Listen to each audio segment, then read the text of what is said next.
Mungkin tahun lalu udah pernah denger ini, tahun ini lu denger lagi. Ada sebuah cerita dari Sumeneb tentang warga Sumeneb yang war tempat sholat tarawih dari siang karena dijanjikan dapat uang 50 sampai 300 ribu per orang. Nah, lo sambut bulan Ramadan, Pemkab Tangerang himbau restoran hanya boleh buka pukul 4 sore sampai pukul 4 pagi. Kata gua, lah apaan lu? Apa kocak dia? Coba bayangkan gini, ironi di Riau, barang bukti kasus korupsi malah dikorupsi lagi. Nyampe gak di kepala lu? Barang bukti kasus korupsi dikorupsi. Korupsiception. Kok bisa?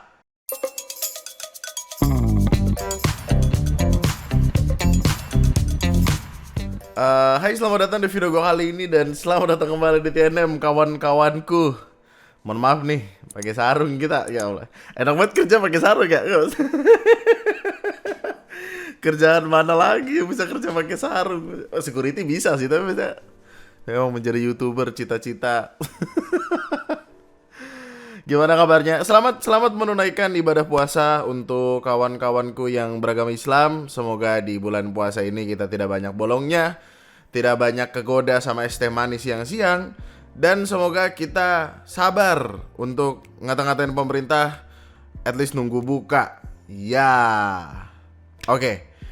Seperti yang kita tahu, ada beberapa orang yang bangun sahur, habis sahur tidur lagi, atau mungkin dimelekin sekalian dari sore sampai kemudian imsak, subuh, lalu sisanya tidur. Ada beberapanya.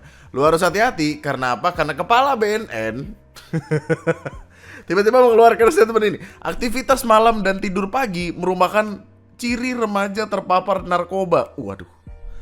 Kata gua, waduh.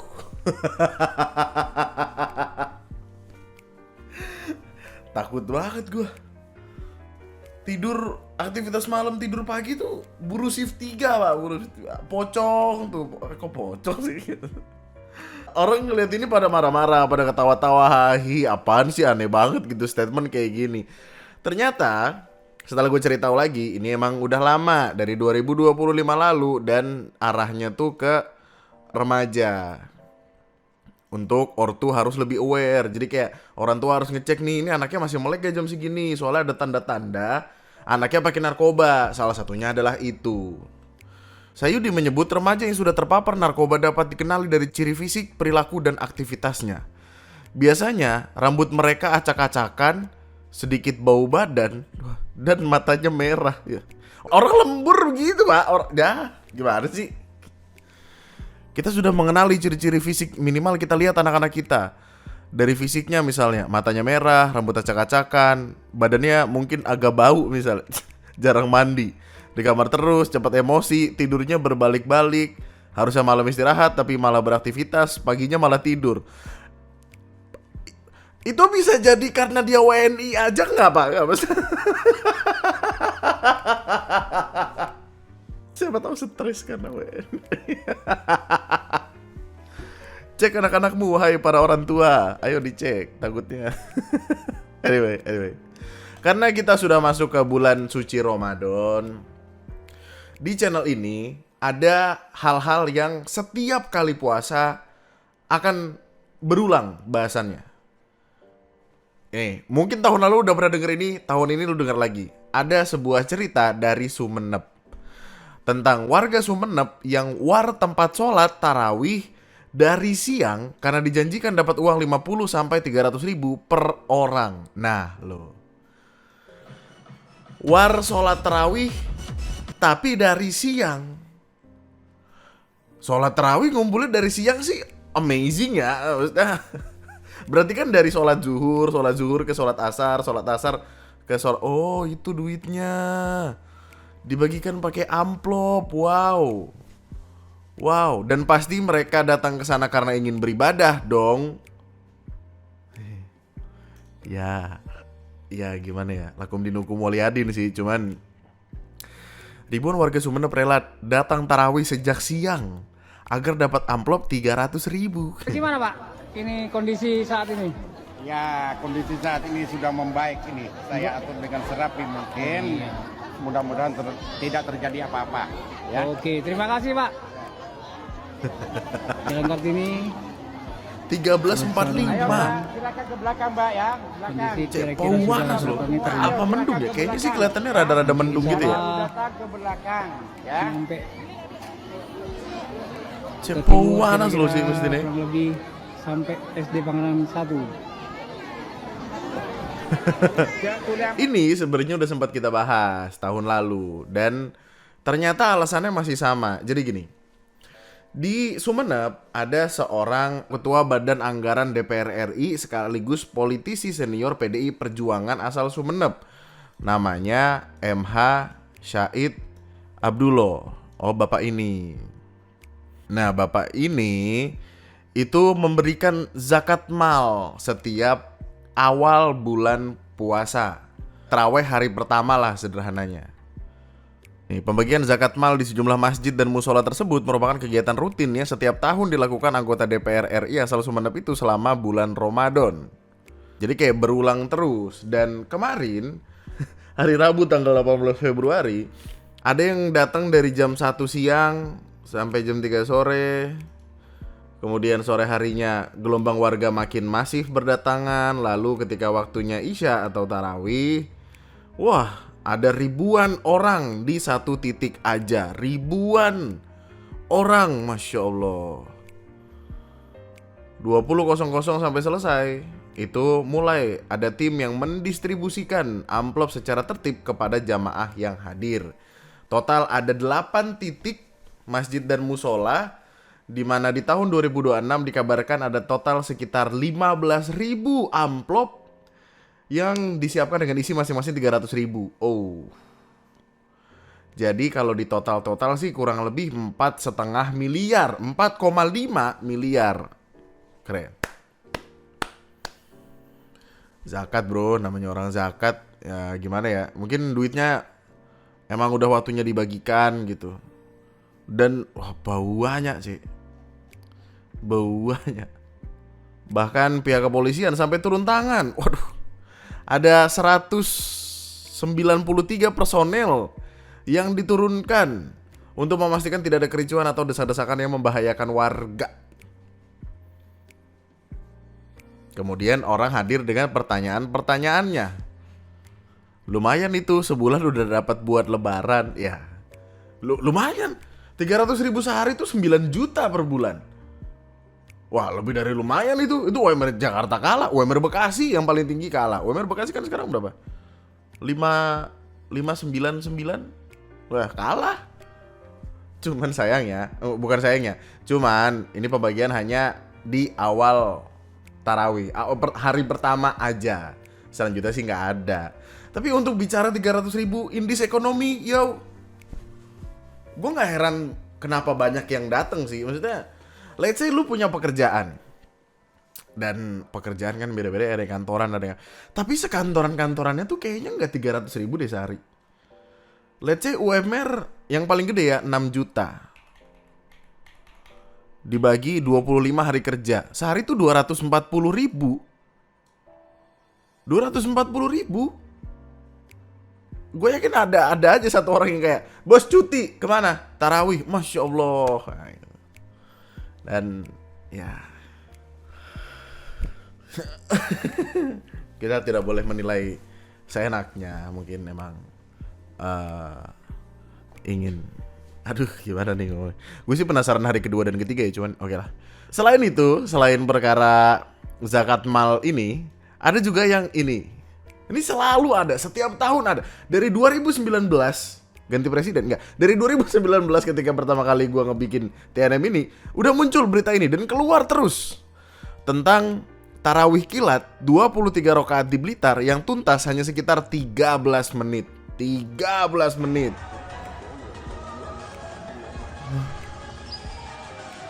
Oh, ini lagu editan kan? Gak mungkin beneran kan? Nah, oke. Lokasinya sendiri ada di Pondok Pesantren Mambaul Hikam, Desa Mantenan, Blitar, Jawa Timur. Jadi, aduh ini ada historisnya gitu soalnya, dan gue baru tahu sekarang historisnya.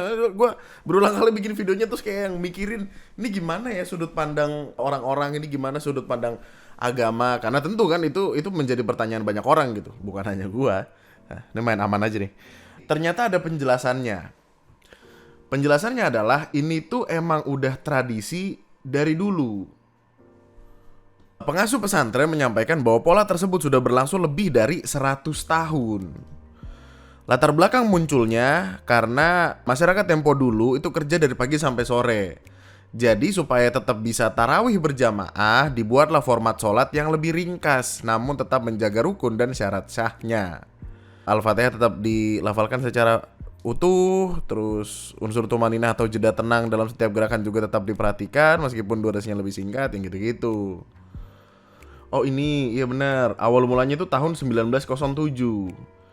Alasan utamanya adalah aspek sosiologi, supaya tetap mau tarawih berjamaah tanpa merasa terbebani durasi yang lama. Pendiri pondok pesantren itu membuat format sholat yang ringkas. Dan video ini rame. Cara ini terbukti ampuh mengajak warga mantenan untuk istiqomah tarawih. Hampir setiap tahun sekitar 1.500 orang berdatangan ke sini untuk mengikuti jemaah tarawih kilat. Sebagian besar jemaah mengaku pelaksanaan tarawih yang cepat menjadi magnet bagi mereka. Ya, tidak bisa ngomong banyak juga ini, tapi ya itu untuk ngasih tahu lu aja, maksudnya berulang aja gitu, maksudnya berita yang ada tuh akan ini gitu. Gue sih juga sebenarnya udah nebak kayak bakal ada akun-akun IG yang naikin perkara ini karena emang menarik dan ya menimbulkan perdebatan sih. Lu lihat aja komen-komennya kayak apa kan. Buset, fast track, waduh. Lah Abi main Mobile Legend lagi Bi. 11 rakaat aja tuh bisa yang setengah jam, 45 menit, ada yang sejam, 23 rakaat. Bagaimana menurutmu kawan-kawan? Saya tidak tahu saya. Kita ngomongin aja yuk. Nah nih, berantem nih. Lucu soalnya Kabupaten Tangerang. Lucu banget. Jadi gini. Tiba-tiba muncul omongan ini. Sambut bulan Ramadan, Pemkab Tangerang himbau restoran hanya boleh buka pukul 4 sore sampai pukul 4 pagi. Kata gue, lah apaan lu? Apa kocak? Ya. Seenaknya bener. Enggak, bukan gitu. Kan harus memikirkan orang-orang yang berhalangan untuk tidak puasa. Iya dong. Anak kecil, ibu hamil, orang tua yang tidak beragama Islam. Kan semuanya juga pengen hidup. Kan gak semua di rumah oke lah, ada gas, ada kompor, ada apa, bahan-bahan makan segala. Tapi kan ya gimana sih, Tangerang tuh orangnya banyak loh. Dan ini jadi pertanyaan, ini ngebikin orang marah-marah. Boleh buka jam 4 sore sampai jam 4 pagi. Ini yang punya resto, yang punya usaha sih pada bingung ya. Kebijakan ini telah dibahas bersama MUI agar selaras dengan aturan di Kota Tangerang dan Kota Tangerang Selatan. Emang di Indonesia ini hanya orang Islam aja kah? MBG aja tetap beroperasi selama puasa, resto nggak boleh. Ya. MBG terus. Kalau Sincia cuma boleh jualan babi gimana Pak? Nah, iya juga.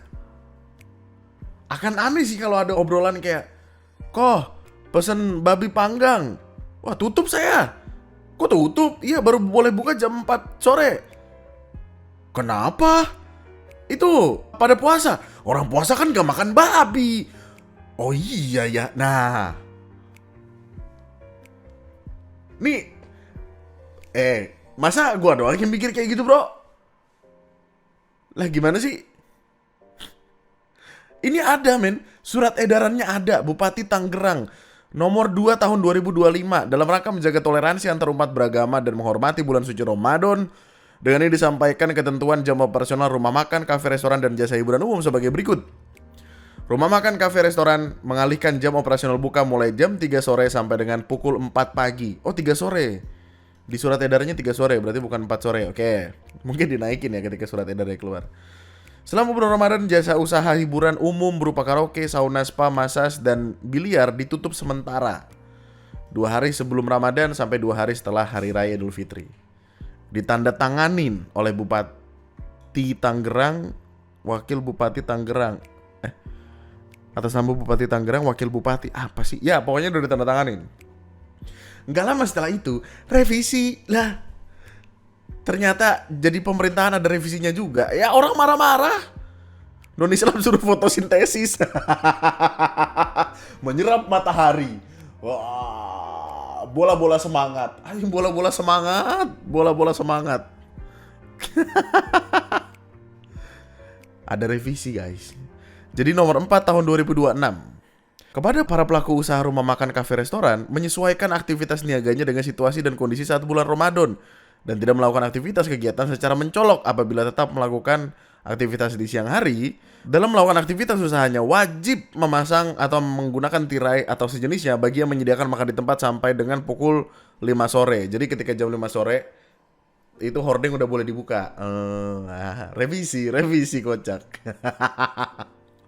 Sauna, bar apa segala macem tutup. Terus biliar boleh jam 8 pagi sampai jam 5 sore. Menghormati umat muslim yang akan berbuka puasa dan menjalankan sholat tarawih. Setelah itu tutup, buka jam 9 sampai jam 12. Ya oke. Ya aman lah ya. Udah berubah. Jadi pakai hordeng. Nah, gue sebenarnya cukup penasaran. Maksudnya kan gini, masing-masing daerah itu memiliki aturannya sendiri-sendiri. Tangerang hadir dengan aturan ini. Jakarta hadir dengan aturan ini. MUI tegaskan larangan sweeping rumah makan saat bulan Ramadan, hormati yang tak puasa. Gua rasa hanya Jakarta mungkin yang bisa mengeluarkan aturan setegas ini, gua nggak tahu ya. So, gue nggak tahu gitu di daerah-daerah lain mereka bisa sesaklek ini atau enggak, karena kan Jakarta kan vibrant banget gitu. Gue nggak tahu yang tempat lain gimana. Cuman tebak-tebakan aja. Menurut lu hari keberapa muncul video ormas gerebek warung makan? Selain di Jakarta deh kalau nggak. Kalau di Jakarta kan udah ada aturannya, jadi gampang lah nge counternya. Kalau di tempat lain gimana? Kebijakan itu sendiri didukung oleh Wakil Ketua Umum MUI yang mana ngasih tahu kalau sweeping nggak boleh. Karena yang paling penting adalah sikap saling menghormati antar umat beragama agar dapat menjalankan ibadah dengan tenang tanpa merasa terganggu. Karena apa? Karena kalau lu beneran puasa ngelihat orang makan, ya udah aja. Justru pahala nambah karena artinya lu bisa tahan dari godaan di depan mata. Ya nggak sih? Gokil, keren, bangga. Tapi di Medan, ormas dan pengurus masjid di Medan akan gelar aksi jika lapak jual daging babi tak ditutup. Pertanyaannya, orang Islam kan gak makan babi, iya gak sih? Orang Islam tuh gak makan babi gak sih? Iya dong, haram hukumnya. Kalau nggak kita makan, kenapa harus ditutup? Kan kita nggak makan juga, gimana sih? Yang makan kan yang bukan orang Islam. Gimana sih? Kenapa harus ditutup? Lah maksudnya? Perkara ini bermula dari munculnya sebuah ultimatum keras yang dilayangkan oleh gabungan organisasi kemasyarakatan dan pengurus masjid di kota Medan. Mereka menuntut agar wali kota Medan segera menutup atau menertibkan lapak-lapak yang menjual daging babi selama bulan suci Ramadan guna menghormati umat Islam yang sedang menjalankan ibadah puasa.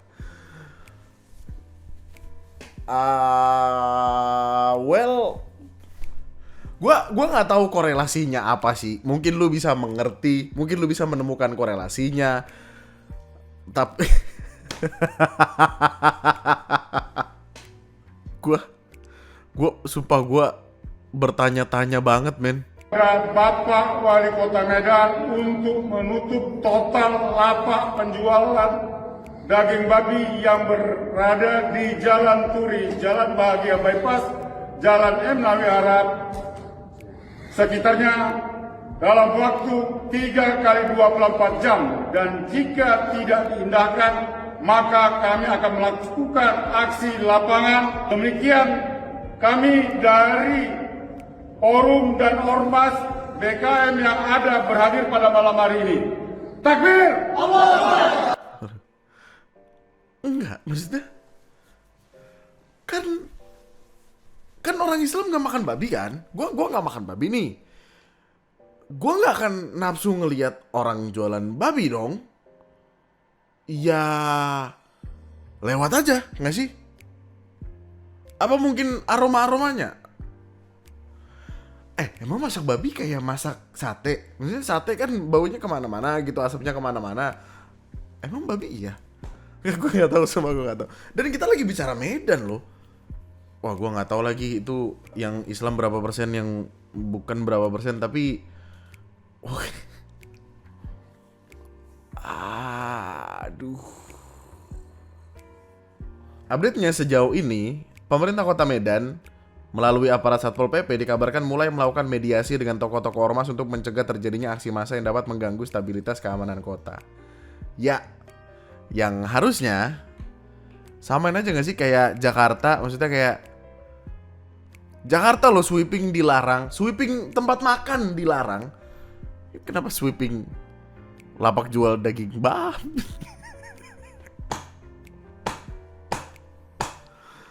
Gua nggak ngerti.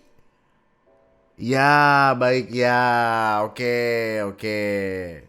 Namanya tinggal di Indonesia ya. Masing-masing daerah, masing-masing keunikan. Beda-beda, oke? Iya, betul.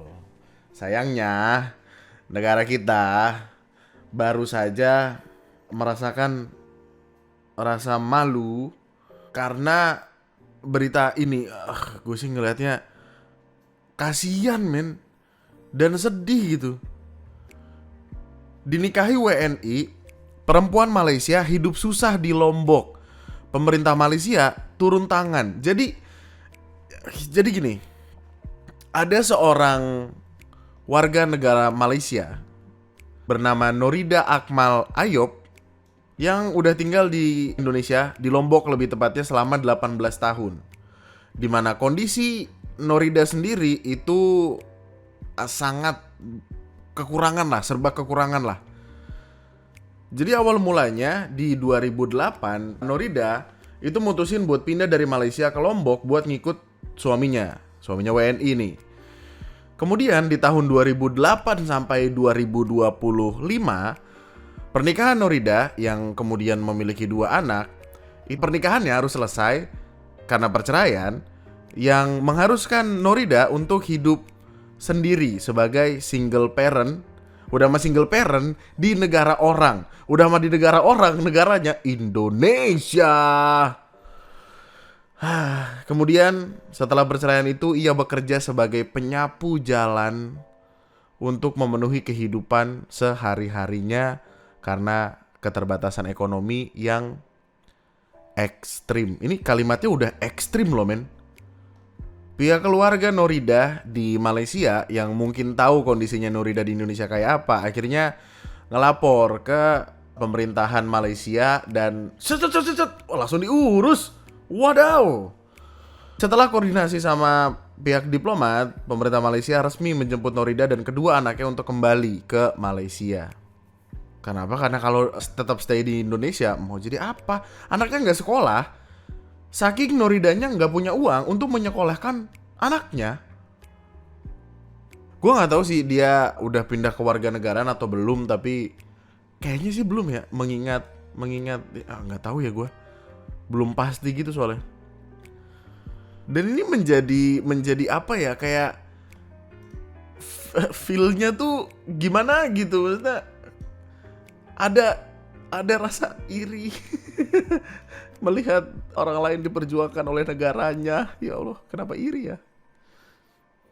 Oh, ia mengungkap Norida memiliki 2 anak. Anak pertamanya lahir di Malaysia dan berstatus warga negara Malaysia, sementara anak kedua lahir di Indonesia sehingga berstatus warga negara Indonesia.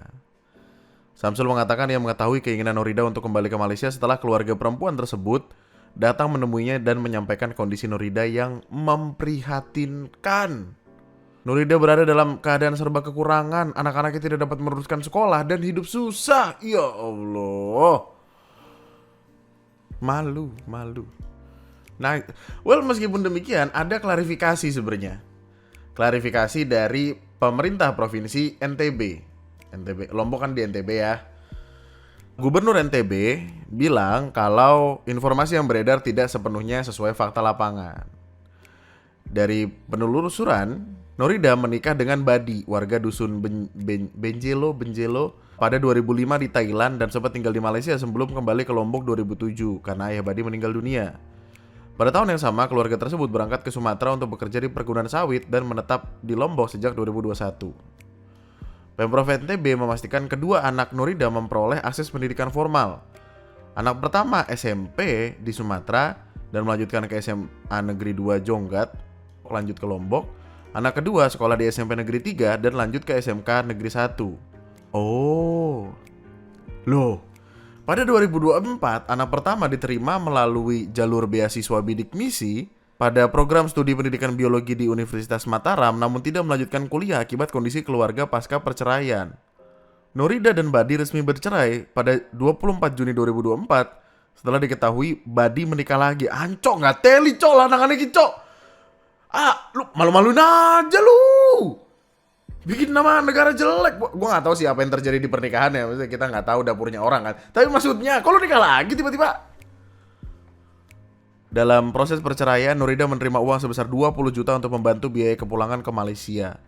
Karena itu sangat tidak tepat jika disebut ada penelantaran selama 18 tahun.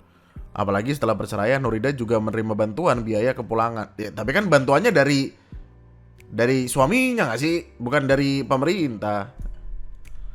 Norida sempat ke Bali untuk ngurus dokumen, tinggal sementara di rumah keluarga mantan suami. Setelah perceraian, kerja di sebuah tempat. Intinya tidak benar bahwa Norida bekerja sebagai tukang sapu selama tinggal di Lombok. Oh shish. Sebelum kembali ke Malaysia pada 14 Februari, Norida berpamitan kepada keluarga mantan suami dan tercatat menerima bantuan BLT Kesra pada November 2025.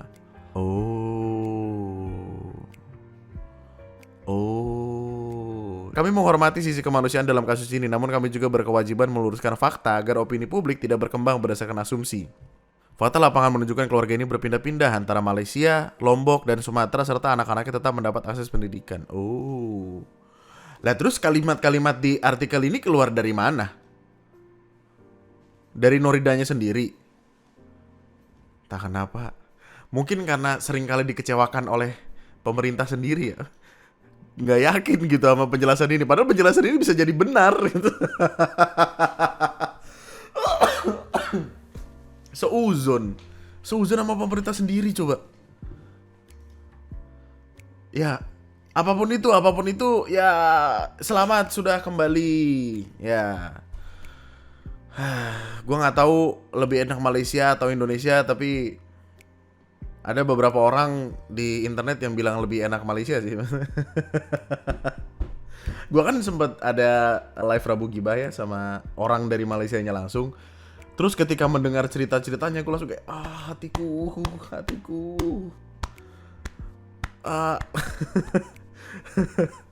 Salah satu kalimat yang gue inget banget adalah, makanya lo bang, aku apa gue gitu, dia bilang intinya gue tuh kasihan ngeliat kasih.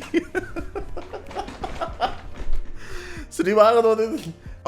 Salah satu yang paling gue inget banget adalah di Malaysia, ini menurut penuturan orang Malaysianya sendiri ya, ketika di ngobrol-ngobrol di Discord itu, Malaysia ini punya semacam program buat kesehatan warga negaranya gitu. Kayak di Indonesia kan ada BPJS, kita bayar bulanan, ada yang 50.000, ada yang 75.000, ada yang 150.000, lu bisa berobat gratis, ngantri dijutekin sama enggak. Di Malaysia itu mereka punya program CAJ RM1. Nah, jadi intinya lu bisa berobat dengan hanya 1 ringgit Malaysia. Yang mana itu adalah 3.500 sampai 4.000 rupiah. Lu bisa berobat. Itu sebenarnya ada terms and conditionnya, kayak lu haruslah WNM atau warga negara Malaysia. Terus kalau lu mau dapat layanan spesialis, let's say lu dirujuk ke dokter spesialis, lu harus bayar lebih. Bayar lebihnya berapa? 5 ringgit. 5 ringgit berapa? 17.000 sampai 20.000. Tetap murah kata gua. Kok bisa lu berobat 4.000? Loh. Jadi kayak mereka punya puskesmas, mungkin sebutannya puskesmas. Pokoknya yang dari negara lah gitu. Kayak puskesmas, rumah sakit negara.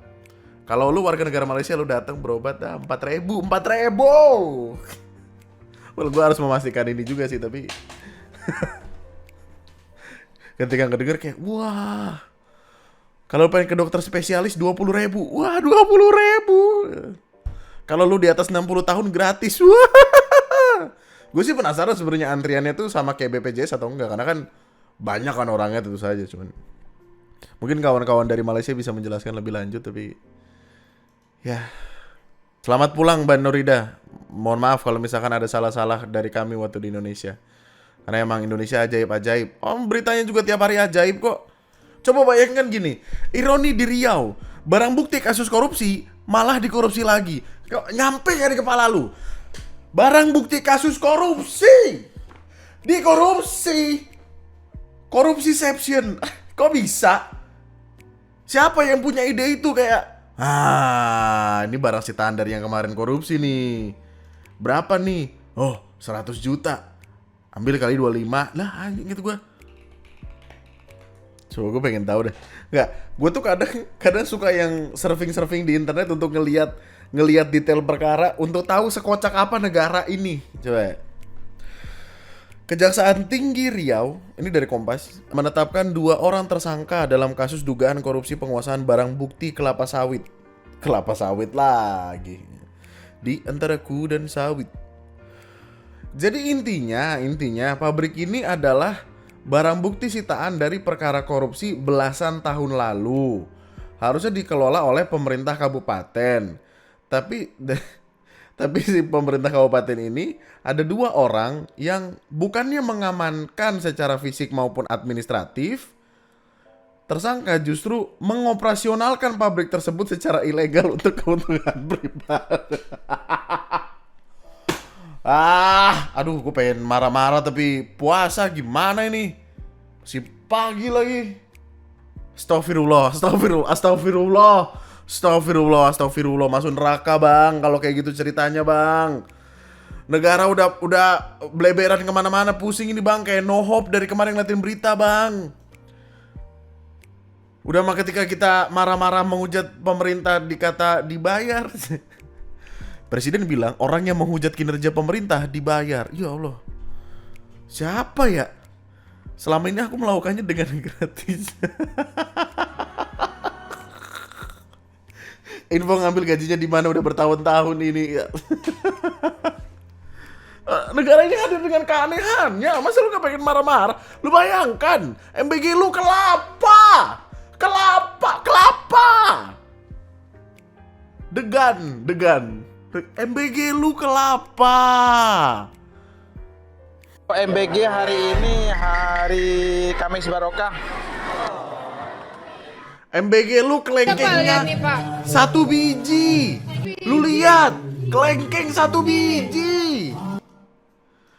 MBG lu nasinya bolong. Apa enggak stres jadi? Ya Allah. Deh, gue ngantuk ah. Ntar kita akan lanjutin lagi. Ada beberapa bahasan yang sebenarnya sudah siap untuk diomongin. Kita cabut dulu, kita ketemu lagi di video selanjutnya. Gue kadang suka bertanya-tanya tau, maksudnya ketika bulan puasa bikin video kayak gini boleh.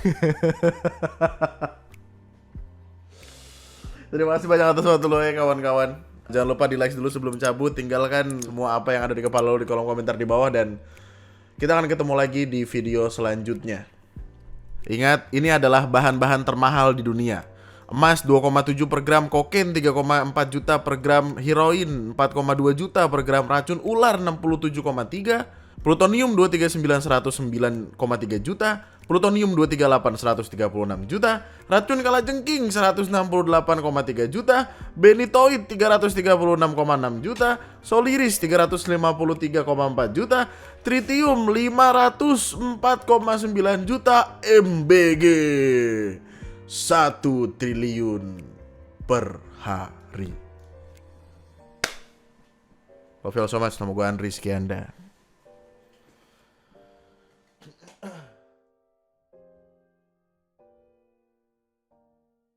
Sebenarnya ada ini sih yang bisa naik untuk jadi bahasan.